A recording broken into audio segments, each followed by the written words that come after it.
whatever stage of life that we're in, the fundamentals we're going to talk about will make a measurable difference for you, but you're going to have to decide what's right for you. So all I'm trying to tell you is, today, think of this as a second opinion. Think of this as the most important subject of your life, even though you may not have made it that way. Think of it as something that isn't a should, but a total what? A must to master, because if you master this, everything else you can dream of is available to you. And if you fail to master this, everything else goes to the wayside. But I think if we got back to our common sense, and if we were really committed, we could make it all work. And what I'm trying to say to you is really simply this morning. I'm going to take the morning and not talk to you about how to do this. We're going to figure out why to. Because 80% of success in anything is psychology, and 20% is mechanics. It's the beliefs you have that are guiding your decisions. Listen, if you make a different decision, will you take different actions? Yes or no? If you take different actions, will you get different results? Yes or no? So this day is about some new decisions. Some decisions about what you're going to believe about health and energy, how important it's going to be from you from now on. What's going to be a must for you versus a should for you. And it's not going to be a day about giving everything up. So those of you who stop breathing while I'm talking about that, I'll give you a little clue. Let me tell you how my journey began real quick. This woman was very close who calls me up one day, and she's hysterically emotional. And she can't even talk. I mean, what is it? What is it? She goes, my mom, it's my mom, it's my mom. You know, people, they can't breathe. I said, what? She said she has cancer. And I was like, oh, I don't even want to hear about this. I don't want to hear the subject. I don't want to do this. And I said, what? Well, what did they say? She said they gave her 9 weeks to live. She had tumors up here in her shoulder that were protruding out, and she had in her feminine organs. And so my whole heart just like freaked out. But one of the interesting things that I think is beautiful about human beings is most of us inside will do more for other people that we love than we'll ever do for ourselves. I mean, no BS. How many of you do much more for your kids than you do for yourself? Even though it doesn't make sense, you do it. Come on, how many do this? Say, I. It's part of the beauty of human beings. It's part of what humanity is really about. So I went from scared to I gotta help. And when I came, I gotta help, all my fear disappeared. And so instantly, in every other area of my life, I always knew, okay, here's how life works. Anybody else is getting a result, I don't care what the result is, you can get it as well. All you gotta do is model them. So I said, look, there have been plenty of people who have had cancer, and they were told they're terminal, and they got over it, they got it turned around, they're totally healthy today. I said, well, listen, don't you give up. This is absurd. Let's go find people that have turned it around. People that are told there's no way you're going to make it. Let's find out what they did. We'll get her to do the same thing. She'll get the same results. That's what we'll do. And she said, well, I don't even know where to start. And do you know anybody? I said, I don't. But I said, you know, people take a lifetime, and they take their lifetime and put it in a book or a decade of their life. I said, there's got to be answers here. I said, I will find the answers. I said, I promise you. And so I kicked into gear, and I said, okay, here's what I'm going to do. I'm going to read a book a day. You know, I took a speed reading class, and I would consume it. I would just read one more time. I'd go through it and underline it, go back through and pull the pieces out and figure out how I could apply it. And so I didn't quite do that because as I started reading, after I got to about the 15th book, I really found myself in a place where I was totally confused. Because it's like one expert would say, do this and this and this, and you'll live forever. And then you'd be this other expert, and they go, no, don't do that. If you do that, you're an idiot, you'll die. Do this and this and this, and you'll live forever. And you read a third one, and then I'm reading about two of them are suing each other over which one is right. And I'm thinking to myself, this is completely insane. So I had to come up with a criteria of how I would know. How do I know? I'm not going to put my life into somebody else's hands, and I'm certainly not going to do that for a dear friend. But what I decided is, it's got to not only make sense from science, because they all seem to be scientific, they all have the background, they all seem to be able to prove their point, and they all are teaching the opposite of what it takes to be healthy. So what it's got to be for me is it's got to make common sense. So I said, you know what I'm going to do? I'm going to create a little common sense corner over here. What I'm reading in my mind, I'm going to go, okay, does this make any sense? This makes sense to me. I can see it in nature. I know this experience in my body. And then if it made common sense, the next step is put it in action and measure it. So you're still not just going over your intellect. You're seeing, does it produce the result? The ultimate test is when the rubber meets the road is, what does it do to your body? What does it do to your energy? What does it do to your health? So as I went through all these books, I finally came across a few that I really thought made sense. And one of the books I gave this woman is a book called One Answer to Cancer. And it wouldn't be the first book I'd recommend today, honestly, but what it taught was, it was a man who was told he was going to die within 11 weeks. He had liver cancer, if you're familiar with that, and part of his pancreas. And pancreatic cancer is, you know, your term. And he was a dentist. And he just decided that he understood that the process in the body, the way toxicity builds up the body from studying the teeth, that he'd be able to clean that out of people's mouths and change them. He thought, I should be able to clean that out of my body. And he thought, you know, disease feeds. The body breaks down because there's an environment that's polluted.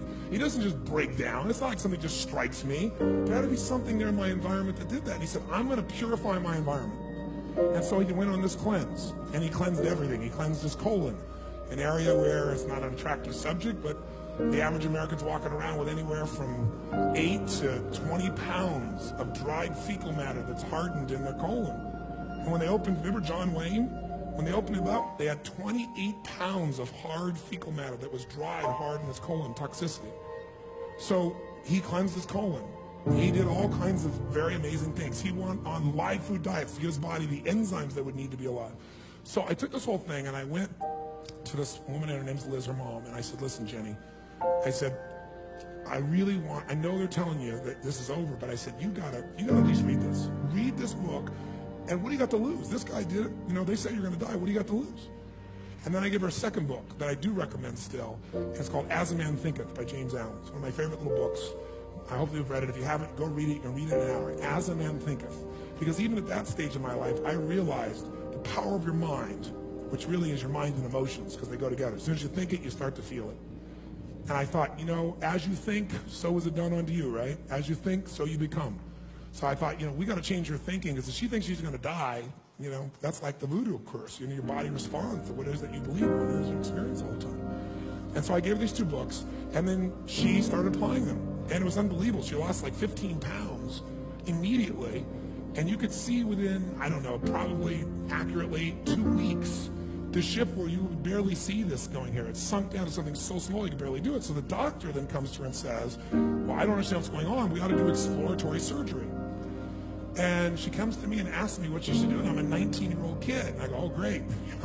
I tell you no, and then you die. And that'll make me feel really good and your family good. I said, I can't make this decision. I said, you got to make this decision. So the doctor says I should do it. I said, well, you know, to me, if you can physically, you're feeling so much more energy, you're not going through these vomits. You've seen this has shrunk. You can feel this area shrunk. Has this area down here shrunk? She said, yes. I said, so, well, you know, that's the lymph of your body that's shrinking down also. Those areas where the lymph is, that's the part of your body that's like the sewage system. That's what gets rid of the waste out of your body. I said, so all this is getting smaller. I mean, that appears to be a good sign. I mean, I can't tell you. She goes, I don't know, okay. She goes, I don't think I'll do it. And then her doctor convinced her to go for the exploratory surgery, but it was 2 more weeks. By the time it was 2 more weeks, you couldn't see anything here, and she couldn't feel anything in here. 4 weeks. So she goes in, and they do the exploratory surgery because he convinced her they must. So what I did with this woman when she went through this process is they opened her up, and guess what? They found something the size of the end of my pinky fingernail is all that they could find. In her female organs, nothing in her shoulder. And this is, I think, 5 weeks into it, 6 weeks into it. In 9 weeks, she felt so vibrant alive, it was unbelievable. So she went around and started doing conversations at her church, and people, because everybody's saying, you know, how you doing, Jamie? She goes, I'm totally fine. I've had this experience.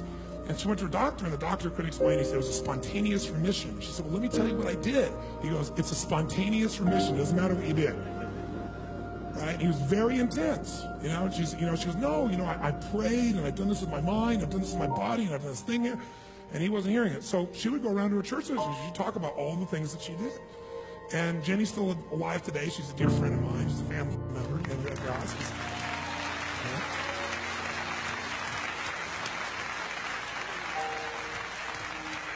And over the years, I can't tell how many people she's coached, because you can really coach people when you've done it.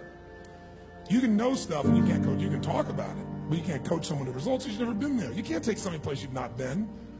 Energy is a place that I've more than been, right? And I want to make sure that you have even more. I want to make it so that it's as effortless as possible in the future, so you're not burnt out from it, so this becomes a sustainable experience. How do you make it sustainable? Create the base.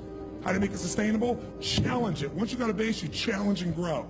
How do you do it? Then you got to celebrate and reward yourself for making these great rewards, and that celebration enhances your base, because you feel better and stronger, and you want to do even more good things. You want to eat better. You want to play better.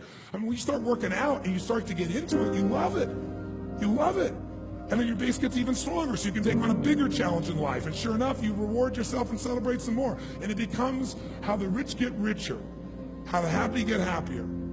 how the healthy get healthier, and the poor get poorer, and the depressed get more depressed, and the unhealthy get more unhealthy. It's momentum. Today is that process of momentum. My goal is for you today to have more certainty. Certainty that you have the answers that can guide you, and that there will be challenges in your environment. There are going to be environmental challenges. There are going to be all kinds of things you'll face, but whatever it is, you can handle. And I'm hoping that as a result of today, you'll not only make a difference in yourself, but you'll own this so much that you won't have to lecture anybody. They'll come to you and go, God, you have so much more energy. You look so much better. You lost this. How'd you do it? And you will say, let me tell you. And you will be a person who's a force for good that will pass it on to other people. So my goal today is to plant seeds so that you not only get this, but this spreads to other people.